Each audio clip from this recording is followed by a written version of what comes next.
Hey guys, Josh, Right Coast Off-Road. Finally got KRX 4. We've been waiting on for a couple months now. Had one ordered through our dealer.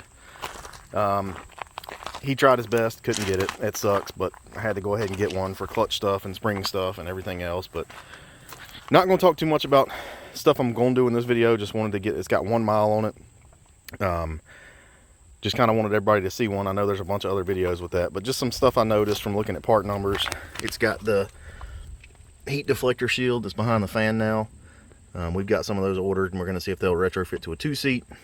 There's talk of lowering the hood here and pushing air over the radiator. I personally don't like that because then air's not going through your radiator. So I think this will be a better solution. But this is the ESSE. Obviously it's electric suspension. Hadn't played with the modes or anything much yet.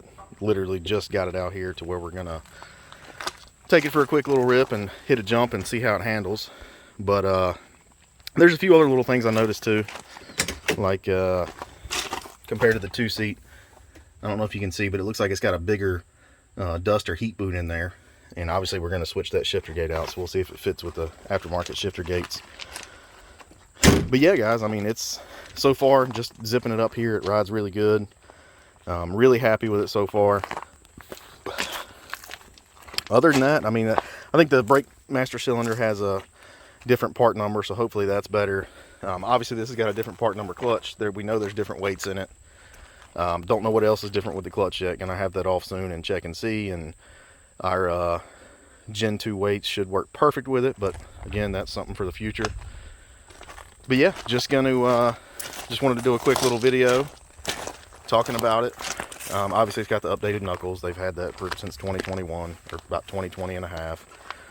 And we're going to start tearing it apart and figure out what else is going on with it. And then I'll probably do a video. Got a ton of parts sitting at the shop for it now.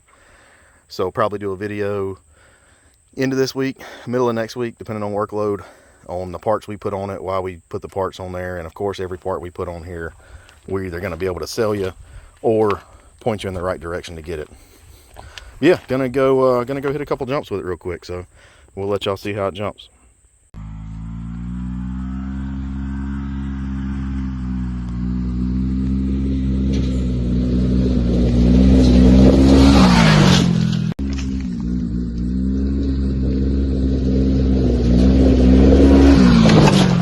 All right, so just a couple little jumps, nothing major. Before everybody starts fussing about break-in, the whole machine's getting torn down, and it's getting a badass belt for sure. I know that the belt's the same part number. But one of the jumps you'll see in the video, the one you can't see that great, was in the medium setting on the suspension, and the big one was on the firm setting. The one thing immediately noticeable, especially on that little kicker back there we always hit on the 2-seaters, you get less pop, but you go farther. It absorbs the jump better, but it just doesn't throw it up in the air as quick, if that makes sense. But yeah, so there's first few miles on the machine. Next video will either be some new parts we found on it when we start tearing it down, or the explanation of the parts we put on it. I mean, it's definitely getting the RCOR shifter handle, shifter gate, clutch weights, tuner when DynoJet comes through with the tune for it, pull points, windshield, pack out setup for the rear, 35s. I've got a set of regular 2-seater KRX bead locks. I'm going to put the ES black rings on those and run the new 35 terabyte, which looks massive. We'll figure out once we get it mounted. But other than that, not going to mess with the exhaust on this one. Want to keep it somewhat reasonable compared to the 2-seater, because the 2-seater is getting a turbo. So that's going to be the ratchet mobile, if you will.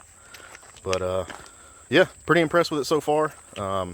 The one thing we did do already, which sucks, but you know, that's life, is where we were landing at with a few boulders. So already got some nice little scratches there for it. But yeah, it'll be a lot more videos to come, guys. Whatever you want to see, just leave it in the comments and we'll do our best to get to it. Y'all have a good day.